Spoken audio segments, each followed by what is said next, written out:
තමන් ආදරය කරන කෙනා දිහා පොඩ්ඩක් හැරලා බලන්න. එයා මෙහෙම කෙනෙක්ද කියලා. ඔයා කොච්චර එපා කියන සමහරක් වෙලාවට ඔයාව එපා මම ඔයාට කැමති නෑ කියලා කිව්වත් තාමත් එයා ඔයා වෙනුවෙන් ඉන්නවා. ඔයාට ආදරේ කියාගෙන ඉන්නවා. සමහරක් වෙලාවට දවසක් සතියක් දවස් ගාණක් වෙන්න පුළුවන් ඔයා බ්ලොක් කරලා තියාගන්න පුළුවන් එයාව. හැබැයි ඒ ආයිත් නැවතත් ආවත් එයා ආයිත් කියනවා මං ඔයාට ගොඩක් ආදරෙයි මගේ ළඟ ඉන්න කියලා.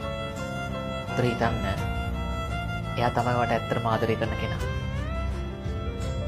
ඔයාගෙන් සමහරක් වෙලාවට එයාට ආදරෙන් නොලැබෙනවා කියලා එයාට හිතෙන්නත් පුළුවන්.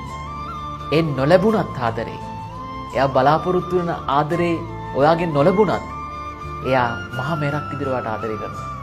බලන්න ඔයා ළඟ ඉන්න කෙනා එහෙම කෙනෙක්ද කියලා.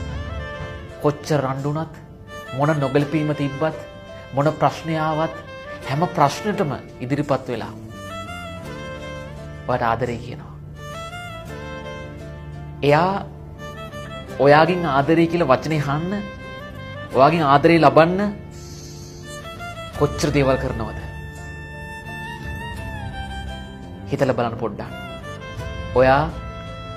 ඔයාට එයාගෙන් ආදරේ හැම වෙලෙම ලැබෙනවා. ඔයාට ඒ නිසා ප්‍රශ්නයක්.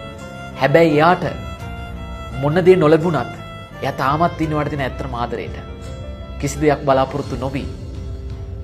හොඳට හිතලා බලන්න ඔයාගෙන් එයාට මොනවද ලැබුණේ කියලා.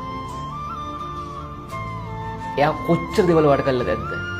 හැබැයි ඒව අපිට දැනෙන්නේ නැහැ. මොකද අපිට එයාගෙන් ආදරේ දැනෙනවා. අපිට එයාගේ ආදරේ ලැබෙනවා. ඒ නිසා අපිට ප්‍රශ්නයක් නැහැ. හැබැයි එයා කිසිම දෙයක් බලාපොරොත්තු නොවි ඔයා ළඟ ඉන්න පුළුවන්.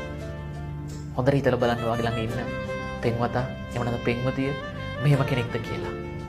මේ ලෝකේ මිනිස්සු විවිධ දේවල් බලාපොරොත්තු වෙන ළඟ ඉන්න පුළුවන්.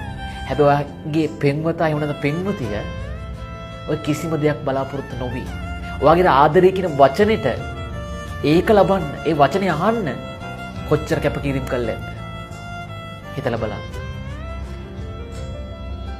ඔයා එයාගේ කෝල් එක කට් කරන්න පුළුවන්.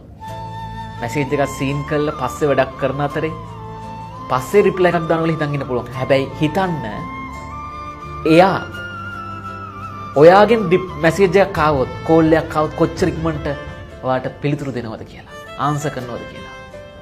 එයා ඇත්තටම ඔයාට ගොඩක් ආදරෙයි. එයා මේ ලෝකේ කිසිම දෙයක් බලාපොරොත්තු නොවි ඔයාගේ ආදරේ විතරක් බලාපොරොත්තු වෙන කෙනෙක් වෙන්න පුළුවන්. හිතලා බලන්න.